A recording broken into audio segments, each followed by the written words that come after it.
but it wasn't always that way. 2 generations ago, this city of 11 million people, on the junction of the Yangtze and Han rivers, 600 miles upstream, in central China, was known through the West as a major industrial city. It was somewhere many European powers had a consulate, a place where major Western and Japanese trading firms, and international textile and engineering companies, had factories and sales offices. It was a regular overseas posting for customs officers, steamboat captains, traders and consuls. Wuhan was also a cradle of China's revolution in 1911. A quarter of a century later, it stood defiantly as the beleaguered wartime capital of nationalist China. From the middle of the 19th century until the middle of the 20th century, Wuhan was a city that regularly appeared in the international press and, as a trading hub for teas and silks among other commodities, it directly impacted the lives of people in the West. It made the tea in their teapots, the powdered egg in their birthday cakes, the silk for their pajamas. After the chaos and destruction of the Second World War, the Communist Revolution brought the bamboo curtain firmly down. International trade stopped, the foreign business community left, and the Western world largely forgot about Wuhan. The Chicago of China in 1900, American magazine Collier's published an article about the Yangtze boomtown of Wuhan, calling it the Chicago of China. It was one of the first times, if not the first, the Chinese city had been given this moniker, and it stuck. In 1927, the veteran United Press Shanghai correspondent Randall Gould used the moniker in a dispatch about political turmoil in Hubei province. After this, the term appears hundreds of times in just about every paper around world. Minnesota-born Gould was fairly fresh off the boat in Shanghai when he journeyed up the Yangtze to Wuhan for the first time. Gould was in town because a revolution was going on, the second in Wuhan in 15 years. The nationalist government, led by Chiang Kai-shek, had split over the bloody suppression tactics used in its brutal war against the nascent Communist Party. Left-wing sympathizers established the breakaway Wuhan nationalist government, while Chiang formed his own majority government in Nanjing. The alternative government in Wuhan only lasted 6 months, but it revealed the long-running divisions within the Chinese Nationalist Party. To foreign correspondents like Gould, it looked like the young Chinese Republic was about to wrench itself apart. Their editors in London, New York, Paris and Tokyo agreed. Wuhan was front-page news. That editorial decision was partly influenced by the long list of companies with substantial stakes in Wuhan in 1927, the Hong Kong and Shanghai Bank, 8SBC, John Swire & Sons, British American Tobacco, Standard Oil of New York, Texaco, Standard Chartered Bank. Wuhan was China's major industrial powerhouse, producing iron and steel, silk and cotton, tea packing and food canning. It was the Chicago of China. The West's introduction to Wuhan. The West came to know Wuhan in 1858 as part of the unequal Treaty of Tianjin, extracted from the weakened Qing dynasty during the Second Opium War. The treaty allowed foreign ships to sail up the Yangtze River, and the British had surveyed the waterway as far as Hubei province.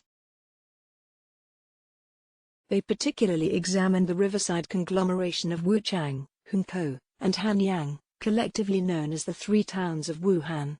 Liking what they saw, they demanded the city be open to foreign trade. Robert Bickers, a professor at Bristol University, who studies the foreign presence in pre-1949 China, explains the British thinking. After the First Opium War, the British annexed Hong Kong as a colony and opened Shanghai, on the coast at the head of the Yangtze in eastern China, as a treaty port.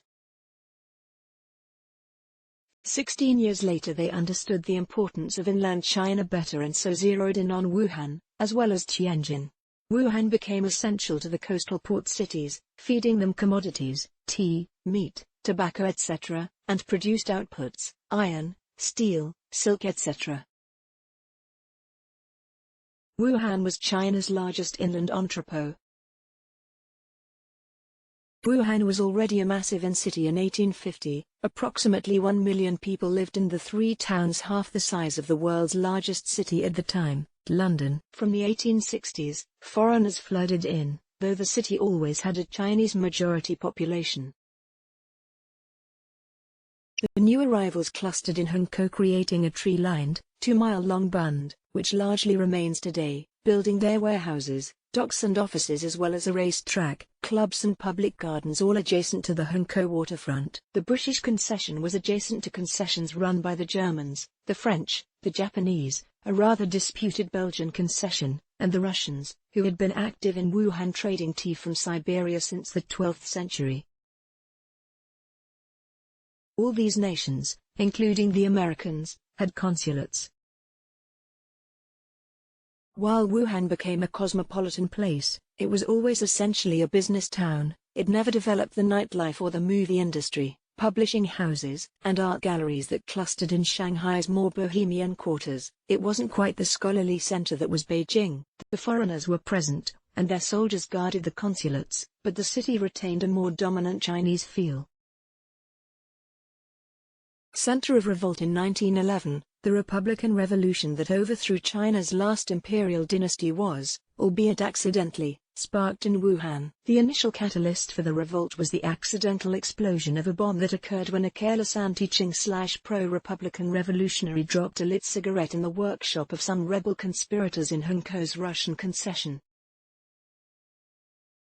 The ensuing explosion alarmed a nervous German butcher who called the police, who in turn uncovered a revolutionary plot. Seals, plans and documents were seized implicating members of the city's Wucheng garrison of Chinese soldiers as revolutionaries preparing to mutiny. As police had seized their membership list, the rebels were faced with a choice between arrest, torture and probable beheading or putting up a fight. They decided to act immediately to preserve themselves. The anti-Qing rebellion took hold and eventually ended the 267-year-old Qing dynasty. In general, foreign business welcomed the new republic and saw it as a harbinger of greater support for modern industries. Indeed, Wuhan was awash with new industrial ideas and technologies. The city was home to several major Chinese heavy industries, the Hubei Arsenal and Powder Works, Hanyang Iron and Steel, a railway line to Beijing, regular steamer services to Shanghai, a mass of silk filatures, cotton mills and canneries. The city's furnaces made a high percentage of the world's horseshoes, a product as important in the late 19th century as tires today. Its stockyards boiled down pig carcasses by the hundreds of thousands to extract millions of pig bristles for export to Europe and America, the major, and essential, component in the booming toothbrush market. Wuhan was also a center of egg production, fresh eggs, preserved, powdered, liquid, and exported them to food manufacturers, restaurants and bakeries around the world. As Wuhan became more industrially significant globally, its role as an export powerhouse gave the city national power. Robert Bickers notes that the city unobtrusively entered consumers' lives in Europe and America. But some foreign buyers didn't believe that China could produce iron, steel, and food to Western standards.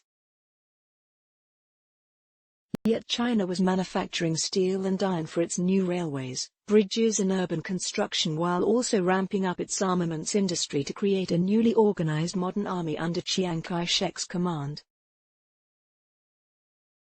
Ways around these foreign prejudices had to be found. Comparatively low pricing was one way to convince cost-conscious buyers, others were a little more creative. Carl Crow, an American advertising executive who lived in China between 1911 and 1937, visited Wuhan regularly and saw how the Chinese manufacturers got around this problem. Crow recalled in his classic 1937 Guide to Doing Business in China, 400 million customers, that the iron and steel mills often stamped their products made in Hamburg, while sewing needles read made in the USA. In the US, meanwhile, foreign eggs were considered low quality, so they shipped them in boxes marked England, where produce was considered good. Nobody noticed a thing. Wuhan officials insisted that international trade deals be done in Wuhan and not, as was often the case in other treaty ports, negotiated in the palatial offices and swish private clubs of Shanghai. Therefore a larger portion of the money from this business stayed in the city and didn't flow out to Shanghai or Guangzhou. It reinvested at least some of that money. The Europeans and Americans may have landscaped their concessions in Hangzhou, but Chinese Wuhan was also considered beautiful. The sprawling garden campus of Wuhan University covers the city's Luojia Hill. This institution is where Virginia Woolf's nephew, Julian Bell, taught English in the mid-1930s. He thought it idyllic. But by the late 1930s, Wuhan's strengths made it a target. The Japanese had long invested in the city, operating cotton mills, cottonseed oil factories, and bean processing plants, and keenly regarded it. Japan invaded eastern China in the summer of 1937. They bombed Shanghai and horrifically raped the nationalist capital of Nanjing. The government was forced to retreat further up the Yangtze to Wuhan. Chiang Kai-shek's temporary capital there once again featured on the front pages of the world's newspapers. Ultimately doomed, Wuhan fell to the Japanese in October 1938. Much of the city's industry was physically dismantled and transported further up the Yangtze to the final nationalist capital of Chongqing, where it was to form the backbone of China's wartime heavy industry. After the war, even with severely reduced exports, Wuhan resumed its position as China's largest industrial center and inland port along the Yangtze. In the 1950s, the Wuhan-Yangtze River Bridge connected three major rail lines, making Wuhan once again the country's major central rail terminus. But by then foreign business was gone, the old Bundan concessions had been shuttered or repurposed. Wuhan slipped from our collective memories. But life went on, industry went on, and, in the 1980s, foreign business began to return. Wuhan emerged as a center of auto production. Honda, Citroën and GM are among major investors in the city, while pharmaceuticals and new environmental technologies flourished in the city. But Wuhan rarely made it to the front pages again, until now. Let's block ads. Why?